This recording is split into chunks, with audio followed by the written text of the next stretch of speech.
affordable guitars. For the past 15 to 20 years I've been playing on and off. What you can hope to get when you buy a sub £500 guitar has radically changed. When I first started playing guitar, you couldn't hope to get anything even approaching the quality of a more premium instrument around £1,000 when you bought anything under 500. Now, at the time of making this video, having just crossed over into 2021, manufacturers are able to offer really substantially well-specced instruments for the £500 price bracket, a couple of which I've reviewed for this channel now. Now, why is that so? What has happened to enable manufacturers to spec instruments this well for this lower price bracket? The majority of guitars that you can buy for under £1,000 these days will be manufactured in Indonesia. Maybe 20 years ago, the place to have budget instruments manufactured was predominantly Korea. Certainly if you look at big brand guitars from that period, Ibanez's, Schecter's, most of them were made in Korea. What happened was Korea actually got really quite good at making guitars, and rightly so. They wised up and began charging more. And so guitar manufacturers went in search of a kind of middle ground between the upper mid-range manufactured in Korea to the very entry level in China, and a lot of production moved to Indonesia, whereby they could continue to have instruments manufactured very cost effectively, but to an acceptable quality. In the process of getting this Harley Benton Amarok in for review, I've really started to think about and really look into what the other side of the business looks like when what it's able to produce for a sub £500 retail price is something that has stainless steel frets, EMG pickups, a Graphtec nut, is neck through, has an ebony fingerboard. Because, you know, to me that level of spec is unprecedented for this price bracket. It's really no surprise that this spec of guitar at this price is coming from, personally, what I think of as the Amazon of guitars, which is Thomann. Thomann are the biggest instrument retailer in the world. Their infrastructure is crazy. If you look up Thomann Village online, you'll see that it's actually its own town.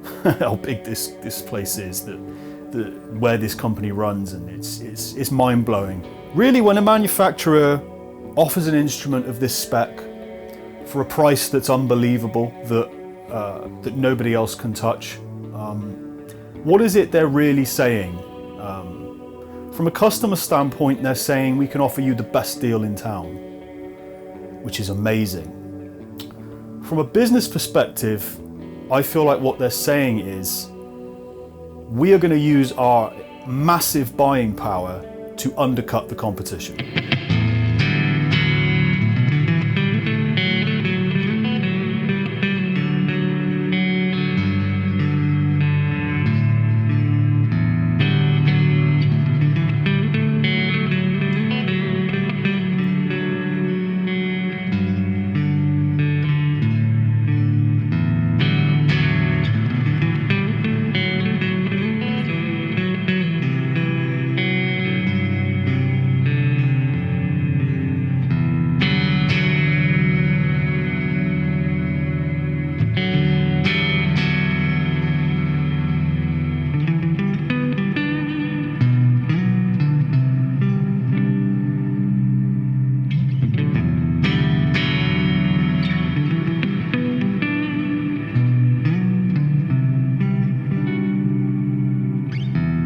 We are going to source premium components from the lowest bidder for the lowest price we can negotiate. We're going to get them manufactured for the lowest possible price. Indonesia is currently 116th in the world for quality of life. It also has an extremely low unemployment rate of between 6 and 7%. Certainly pre-COVID anyway. COVID may have affected this. And the average monthly wage in Indonesia is around $300 a month. Month, not day. So, yeah, what does that tell us about the Indonesian people? To me, that says they're extremely hard working, and yet they don't enjoy the best of things. Nevertheless, some extremely well-made instruments have passed through my hands that are being Indonesian around this price bracket. Instruments I've played from Court, instruments I've played from Ibanez. So clearly they're extremely capable at guitar manufacture. Otherwise, massive companies such as ESP, Ibanez, Jackson, Harley Benton, they wouldn't trust, you know, their guitars to be manufactured there.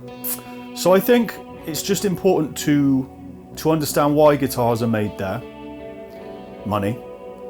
And to me, I find it interesting to learn about the people and the quality of life in that country, having not had the opportunity to visit it myself.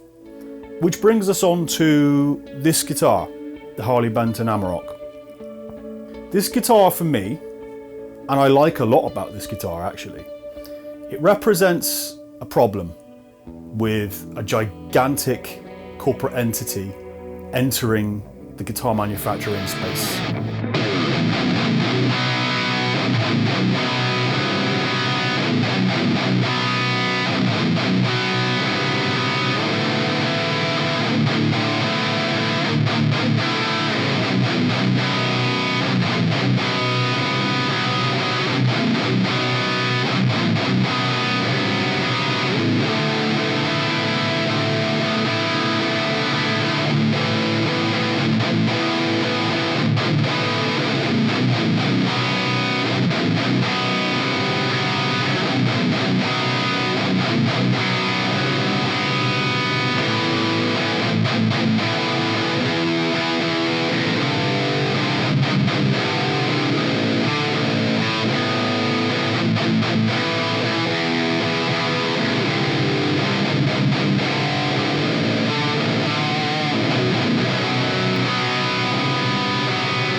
Whilst this guitar has insane specs, and when I say insane, I mean if you look at the next kind of available instruments that match the spec of this guitar, they are almost twice the price.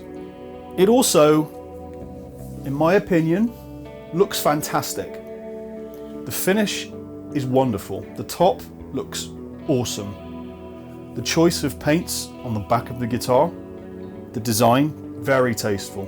I really dig the way this thing looks. Whilst I really like the way this guitar looks, and I really like the way this guitar plays, this guitar is lacking the thing that you can't buy from the lowest bidder, that you can't mass manufacture for the cheapest price possible. This guitar is lacking soul and lacking vibe, in my opinion. There's a reason that when we all have midlife crises, we buy Italian sports cars. We want to feel soul, passion, vibe, whatever the cliches are, you know, around Italian sports cars. And I think very much with guitars, there's a reason you love your knackered Les Paul with the dodgy bridge pickup and the cracking fretboard. There's a reason that I love the majority of the solar guitars I have, even though they have a lot of build quality problems. I can feel in those guitars that Ola England has designed the body, has thought a lot about what the player wants, and I can feel that in the instrument when I play it. You know, call it bullshit, spiritual, new age, whatever you want to call it, but to me, a big determinant of how inspiring an instrument is to play is how I vibe with it, is what happens when I speak to it with my playing, and the vibrations of the guitar and the noise from the amp speaks back to me.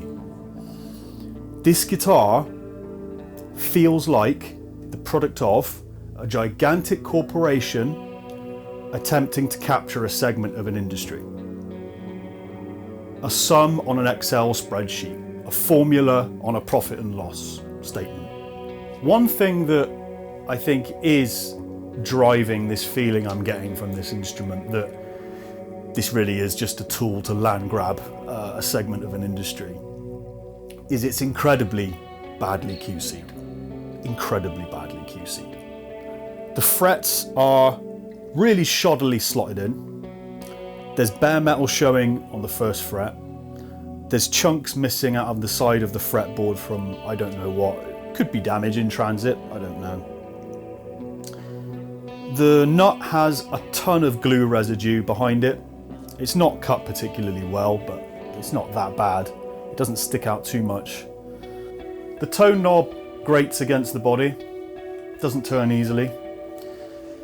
The pickups are microphonic, meaning that there's an issue somewhere with the wiring, possibly with the battery, because the battery connector is one of those cheap vinyl ones instead of being an actual metal compartment that you would get on more premium end guitars. One of the glow-in-the-dark fret markers, I won't say lumen lays because these aren't lumen lays, they're something else, has been slightly painted over so you can't see it particularly well. And on the rear of the guitar there is a 4 or 5 millimeter segment around the control cavity with no finish on it at all. Almost like the cavity's been marked out the wrong shape and then they've gone, oh crap, and then cut the real one in. And in terms of QC issues, this has more than any guitar I've played in years. This guitar wasn't a B stock. This is brand new guitar that I paid full price for with my own money. Now, guitars coming out of the factory with problems, that's just going to happen when you mass manufacture. Can't be avoided, okay? It doesn't mean Indonesia doesn't make really good instruments and they're not capable of producing guitars to a high standard. The fact that this instrument has left the factory with problems, not an issue to me. What concerns me is what came attached to the guitar when I pulled it out of the box, which is this. A QC tag indicating that at some point somebody called John has looked at this guitar, decided it's good enough to sell at full price and sent it on its way. Now, I spotted most of the problems with this guitar within the first minute of taking it out of the box. I was like, ooh. Assuming John is a real person who has actually looked at this guitar, what message does that send to the consumer? When a guitar arrives in this state and the manufacturer says, yeah, we've looked at it, that's what you get. Yeah. Or at least they're saying, that's good enough. Are you buying a set of specs? Or are you buying an instrument that's gonna fuel your passion, to use a cliche, or that's gonna connect with you spiritually, or that's gonna inspire you? Again, this is something that tells me that this is a pile 'em high, sell 'em cheap scenario. You know, you look at Thoman's website at the time of making this video and you see just how many B-stock Harley Benton Amaroks are on there. I counted almost a dozen when I checked this morning. So what does that tell you? That tells you that this guitar and the issues I've experienced with it are not an isolated incident. The component parts are fantastic. The quality of you know, the materials, the pickups, the spec, Grover lock, you know, name it. Big name brand components on this. But I don't feel it has much soul. I don't feel this is the product of passion. I don't feel this is the product of one man's dream or a small team of people just wanting to make some really cool shit. Like, for example, Legator. Legator are a company who have had their ups and downs, you know, with reputations of build quality and things like that. But nevertheless, I own 2 of their instruments. I fucking love those things. I love them. I can't put them down when I play them because I can just feel the passion that's gone into designing such a thin body, such a fucking crazy selection of finishes.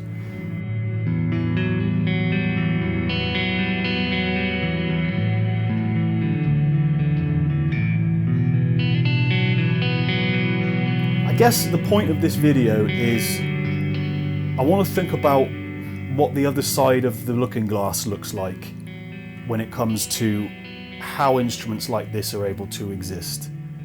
And I also kind of want to think about, what do you really want out of your guitar? I know that we'll look at guitars in shops and go, oh, I like that colour, or oh, this one sounds really good, but do you want a set of specs? Is that what you want to buy? If you do, fair enough, each to their own. But having been around musicians my whole life, for my sins, I don't think that's what you're really after, is it? You're not really after a set of specs. You're after something that's going to resonate with you, be it on a spiritual level or however you choose to think of it. So this is not an attack on any manufacturer in particular. This is not a moan. This is not a, we need to make a stand and a call to arms. But I really think that now we've broken a certain price point for a certain spec, I think we need to think about what is it that makes us choose to buy a guitar? Because you can one-up each other on specs in a race to the bottom, and a big corporation like Thomann is always going to win that race. I guess that's the question I want to ask. Hopefully this video has proved interesting to you. Anybody else who has purchased a Harley Benton Amarok, I would be really interested in hearing from your experience, and if you feel differently than I do, and certainly what your experience has been with QC and all those other things as well. Thank you very much for watching. If you'd like to see more videos, you can chuck me a subscribe, and that will help me to make more videos and will be very much appreciated. Take care of yourselves, and I'll see you next time.